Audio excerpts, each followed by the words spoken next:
SRM gaming Tamil channel. இன்னைக்கு இந்த வீடியோவில் நம்ம என்ன பார்க்க போகிறோம் அப்படின்னு பார்த்தீங்கன்னா, ஒரு காலத்தில் நண்பனாக இருந்து இப்போ எதிரியாக இருக்க பிகேஆருக்கும் நமக்கும் தான் 1v1. உங்களுக்கே தெரியும், பிகேஆருக்கும் நமக்கும் ஒரு பெரிய ப்ராப்ளம் போச்சு. அதில் நான் கேட்காத கேள்வியே இல்லை, நான் படுத்தாத அசிங்கமே கிடையாது. அப்படி இருக்கும்போது நிறைய பேர் பார்த்தீங்கன்னா பிகேஆரோட 1v1 போடுங்க, அந்த பிரச்சனை எப்பயும் சரி, அதுக்கும் முன்னாடியும் சரி, இப்போவும் சரி கமெண்ட் வந்துட்டே தான் இருக்கு. நாம் எப்படா போய் கேட்கறது, அவனை வண்ணையால கேள்வி கேட்டோம் அப்படின்னு நினைச்சிட்டு அப்புறம் என் கில்டு பசங்கிட்ட நம்பர் வாங்கி காலும் பண்ணிட்டேன். ஆனா எனக்கு மிகப்பெரிய ஷாக்கு, ஒரு மேட்ச் விளையாடணும், வீடியோ கண்டென்ட் போடுறதுக்கு சப்ஸ்கிரைபர் நிறைய பேர் உங்க கூட 1v1 போட சொல்லியிருக்காங்க அப்படின்னு சொன்னேன். அதை எந்த ஒரு அவாய்டுமே பண்ணல. சரி ராஜா ப்ரோ வாங்க ப்ளே பண்ணலாம் அப்படின்னு சொன்னா எனக்கு மிகப்பெரிய ஷாக்கு. என்னடா அவன் பொசுக்குன்னு ஒத்துக்கிட்டானே அப்படின்னு அப்புறம் நிறைய விஷயம் பேசினேன். அவனை பயங்கரமா அசிங்கப்படுத்தியும் கலாய்ச்சும் தான் நான் வீடியோ போட்டிருந்தேன். அப்படி இருந்தும் முன்ன என் கில்ல இருந்தப்போ என் மேல என்ன ரெஸ்பெக்ட் இருந்துச்சோ சேம் அதே ரெஸ்பெக்டை இப்பயும் காமிச்சான். மேல என்னென்ன நடந்துச்சுன்னு சொல்றேன், அப்படியே இந்த 1v1 பேக்ரவுண்ட்ல பாத்துட்டு இருங்க. ஆனா பிகேஆர் ப்ரோவுக்கு நல்லா வேணும், யாரை நம்பணும் யாரை நம்ப கூடாது அப்படின்னு தெரியாம கூடையே பார்த்தீங்கன்னா ஐடி ஸ்கேப் பண்ணுறவனை வச்சுக்கிட்டு சுற்றிட்டு இருந்துக்கிறாப்புல. 5 அறிவு உள்ள ஜீவனை கூட நம்பலாம், 6 அறிவு உள்ள மனுஷனை நம்ப கூடாது. நான் நிறைய வாட்டி சொல்லியிருக்கேன். இந்த இடத்துல பார்த்தீங்கன்னா பிகேஆர் எதிரி எங்கடா காணோம் அப்படின்னு ஓடிட்டு இருப்பேன். திடீர்னு பார்த்தீங்கன்னா எகிரி டபுள் பேரில் 2 புல்லட்டு அழுத்தி பிடிச்சி கொண்டு போயிட்டாங்க.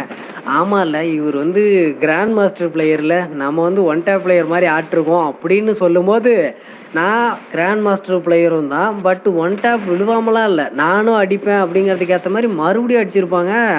எனக்கு ஷாக்கு, இவன் தான் விளாட்றானா இல்லை வேறு யார்ட்டோன்னு கொடுத்து விளையாட வைக்கிறானா நம்ம மேலே இருக்கிற வன்மத்தில் அப்படின்னு நினச்சிட்டு பார்த்தா சரியான சாட்டை.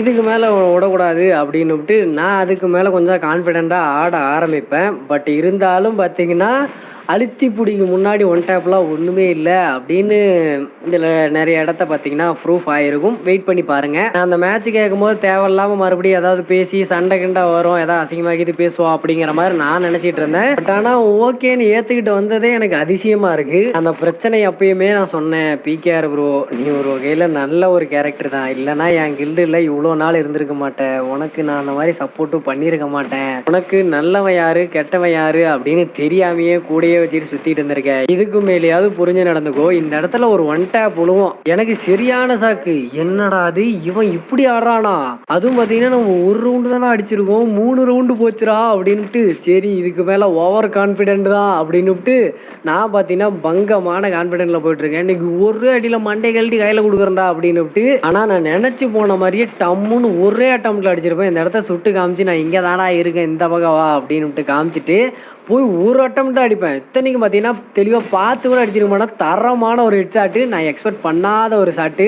இப்போ மட்டும் இல்லை, இதுக்கு முன்னாடி எக்கச்சக்கமான அட்வைஸ் பண்ணியிருக்கேன் பிகேஆருக்கு, இப்படி பண்ணு இப்படி பண்ணாத சேனலில், அதுக்கப்புறம் ஐடி சேலு வேணாம் அதை விட்டுரு, இதில் தேவையில்லாத கெட்ட பேர் வரும் அப்படின்னு என் கில்டில் இருக்கும்போதும் சரி, அதுக்கப்புறமும் சரி, அந்த பிரச்சனையிலும் சரி, இப்போவும் சரி சொல்லிட்டு தான் இருக்கேன். அதுக்கப்புறம் மாறுறதும் மாறாதும் அவங்கவுங்க கையில் தான் இருக்குது, நம்ம ஒன்றும் பண்ண முடியாது. இந்த இடத்துல ஒரு ஓப்பியான ஒரு ஷாட்டு ஓப்பனில் வந்தவொன்னு விழுந்திருக்கும். உண்மையிலே பிகேஆர்கிட்ட டேலண்ட் இல்லாமலாம் இல்லை, ஒரு சேனல் இருந்தும் இன்னொரு சேனலில் பார்த்தீங்கன்னா அதே சேம் ஃப்ரீ ஃபயர் கண்டென்ட்டை போட்டு, அதாவது ஒரு 2 மாதத்தில் 2 லட்சம் சப்ஸ்கிரைபர் அடிக்கிறதெல்லாம் சாதாரணமான விஷயம் இல்லை, அவ்வளோ கஷ்டப்பட்டிருக்கான்.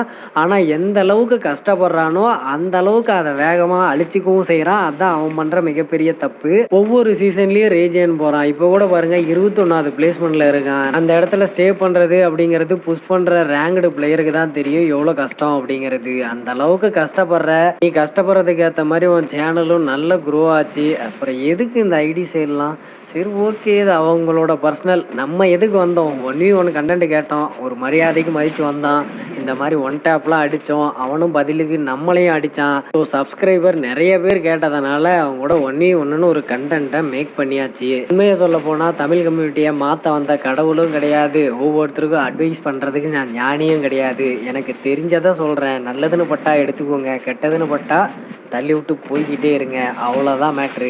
இந்த இடத்துல எதுக்கு சிலையாட்ட நின்றுட்டு இருந்தான்னு தெரியல, பொழுக்குன்னு மண்டை மேலேயே வாங்கினான்.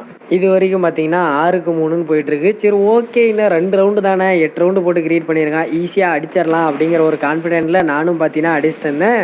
திடீர்னு பார்த்தீங்கன்னா ஜார்ஜ் பஸ்டரை தூக்கிட்டு வந்துட்டான். என்னடா எனக்கு வந்த சோதனை அப்படின்னுட்டு, நாம தான் 1 ஹெச்பியாக இருந்தாலும் ரஷ் பண்ணி அடிக்கிற பிளேயராச்சு, இந்த இடத்த பார்த்தீங்கன்னா மெடிக்கிட் போட்டால் நமக்கு அசிங்கமாக இருக்கும் அப்படின்னு ஒரு வைராக்கியத்தோட அடிச்சிருவோம் அப்படிங்கிற ஒரு ஒரு கான்ஃபிடென்ட்ல பார்த்தீங்கன்னா நான் பாட்டுக்கு மெடி போடாமே ஆட்டிருப்பேன். ஆனால் நான் மூவ்மெண்ட் கொடுத்து கொஞ்சம் ஆனதுனால நிறைய அடி பார்த்தீங்கன்னா என் மேலே படாமல் மிஸ் ஆகுச்சு. அதுக்கப்புறம் பார்த்தீங்கன்னா திடீர்னு இந்த இடத்த பார்த்தீங்கன்னா லெஃப்ட்டில் வருவான்னு நினச்சி ரைட்டில் பார்க்க முட்டு சார்ஜ் ஃபஸ்ட்டர்லேயே ஒரே அடி அனாமத்தா செத்து போயிட்டேன்.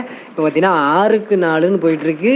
ஐயையோ இந்த இடத்துல தான் தப்பு பண்ணுறோம். அசால்ட்டாக பார்த்தீங்கன்னா ஓப்பனில் போய் ஆடுறது. அவன் என்னத்த அடிக்க போகிறான் அப்படின்னுட்டு அசால்ட்டாக ஓப்பனில் போகிறது தான் தப்பே. ஒரு விளையாட தெரிஞ்ச பிளேயராக இருக்கட்டும் தெரியாத பிளேயராக இருக்கட்டும் ஓப்பன் அப்படிங்கிறது கொடுக்கவே கூடாது. ஃப்ளூக்கில் கூட ஒன் டேப் விழுவோம், இல்லை அழுத்தி பிடிச்சி கூட கொண்டுருவாங்க. ஸோ எந்த ஒரு இடமா இருந்தாலும் அந்த இடத்துல கேர்லெஸ்ஸாக மட்டும் ஆடக்கூடாது. நம்ம லீடில் இருக்கோன்னு அதுக்கு பார்த்தீங்கன்னா இந்த கேம்லேயே ஒரு உதாரணம்.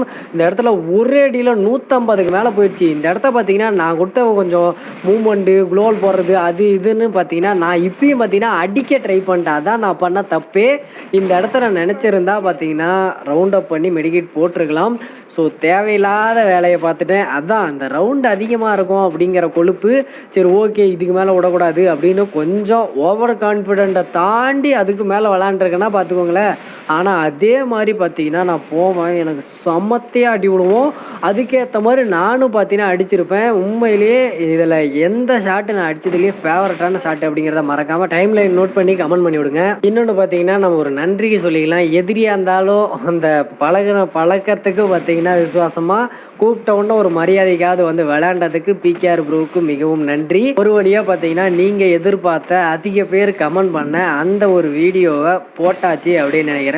பங்கமாக பார்த்தீங்கன்னா 8-5 அப்படின்னு மேட்ச் வின் பண்ணியிருக்கும். இதில் பார்த்தீங்கன்னா அவருக்கு தெரிஞ்ச கேம் பிளே அவர் ஆடியிருப்பார், நமக்கு தெரிஞ்ச ஒன் டேப் வச்சு நாம் ஆடியிருப்போம். பட் இருந்தாலும் அவங்களோட தனித்திறமைன்னு ஒன்று இருக்குது. அவர் கிராண்ட் மாஸ்டர் பிளேயர், நம்ம ஒரு ஒன் டேப் பிளேயர். கம்பேர் பண்ணாதீங்க 1v1ல. ஓகே இந்த வீடியோ கண்டிப்பாக உங்களுக்கு பிடிச்சிருக்குன்னு நினைக்கிறேன். இந்த வீடியோ பிடிச்சிருந்தா ஒரு like share comment and subscribe பண்ணிக்கோங்க. இன்னொரு நல்ல வீடியோவில் சந்திக்கிறேன். அதுவரை உங்களிடமிருந்து விடைபெறுவது SRM gaming Tamil Raja. Bye bye, love you guys.